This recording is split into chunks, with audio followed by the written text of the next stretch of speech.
Let me guess. You have been painting for a while, probably saved quite a fair bit of inspiration, and maybe you're here for that today. And got into getting lots of supplies, tried all of them out. And despite all of these efforts that you are making, nothing seems to be clicking. You sit down and you paint and you think, what is wrong with me? Why does my art never ever look like whatever that is in the tutorial in front of me? If that's you, then this is the most important video that you watch in your creative practice. Because I'm here to tell you that you are not stuck. And talent has nothing to do with it. You're probably in a transition or an in-between stage. And no one has ever made the time to tell you what it feels like. In today's episode, I invite you to come and paint with me as I share with you two different types of moods and feelings as I'm painting.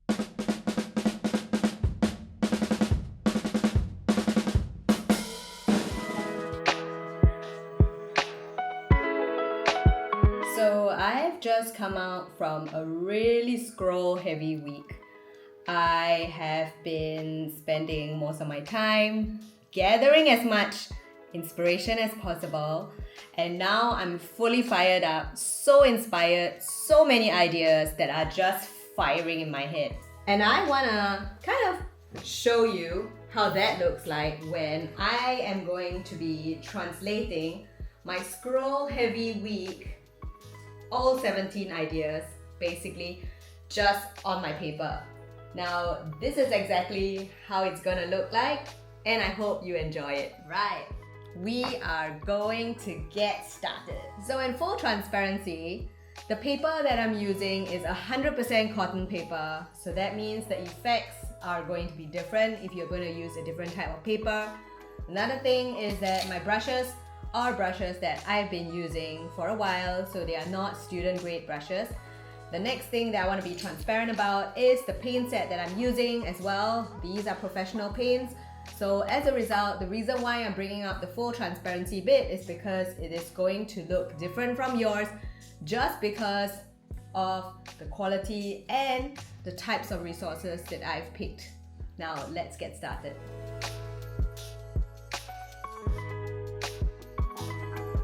This petal is kind of inspired by that soft bloom and side-facing flowers that I saw and love the way Emma LaFay does.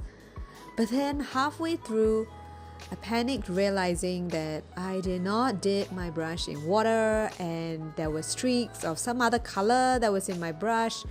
And then after that, I got distracted and started thinking about just adding a rose on the side of the flower.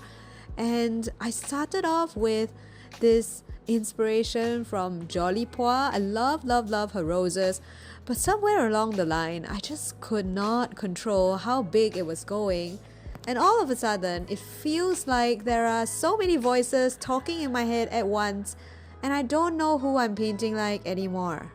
And so far, this piece really feels like what I like to call a scroll storm. It happens after a really deep dive on YouTube, Pinterest, or Instagram, and suddenly it feels like I'm channeling some of Emma LaFay's florals, a little bit of Jenna Rainey's saturation, which by the way you're going to see later where I added something inspired by her blooms brush. And I thought that I really like some of Shada Campbell's minimalism, so I added in a bit of those blue flowers. But again, I forgot what I was going to do with the centers, so then I just dabbed in a shape just to go with that minimalist look. Now this painting is almost like highlight reel of all of my favorite art teachers. And if you're painting all of them at the same time on the same page with zero plan, what happens is that we end up getting a whole mishmash of all the things that we really like. And oh, not forgetting some of that layering work that I love from Crystal Tan. Also that splatter, the neons, all of these things inspired by Tammy K. And here's the thing, this isn't a dig at any one of them. I love these artists to death, and I've also learned from some of them. And this is not about shaming or bringing down any artist's style. Now, this is just simply supposed to be a funny peek at what happens when we confuse inspiration with instruction. When we're trying to perfect something that we have seen instead of practicing what we actually need to grow.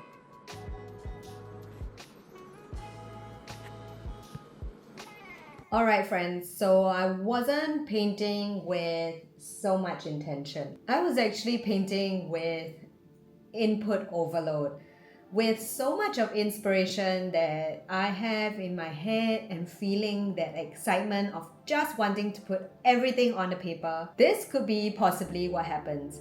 And that's okay because we all go through it.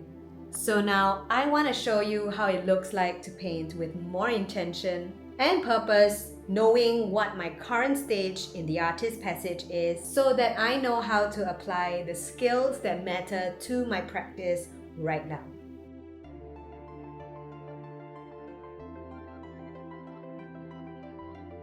Alright, so let's now shift gears. Instead of painting with our scroll storm of ideas and inspiration, I'm gonna show you what it looks like to paint something similar but with a bit more intention.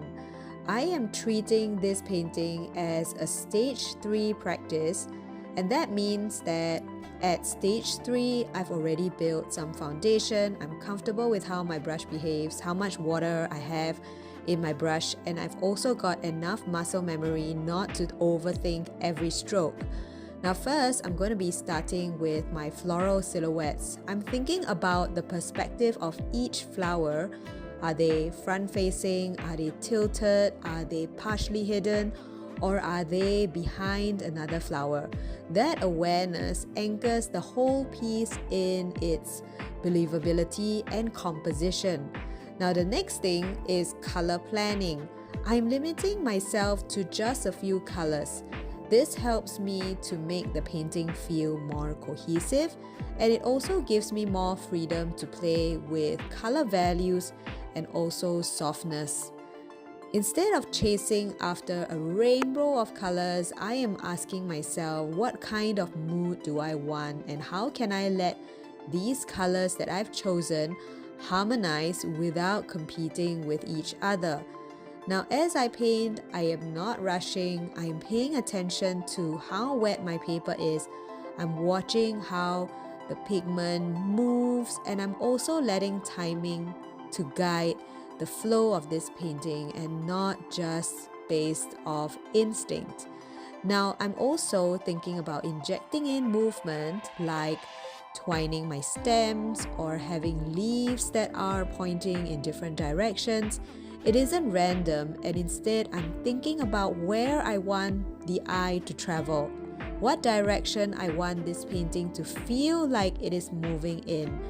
And you'll notice I'm also leaving gaps, little pockets of white spaces to breathe, to hint at light, softness, and also for the viewer to pause as they are looking at the painting. So this isn't an afterthought. All of this is intentional. This is what painting with direction looks like. I'm painting based on the skills that I have grown in stage 3. I'm not just trying to make it to look good.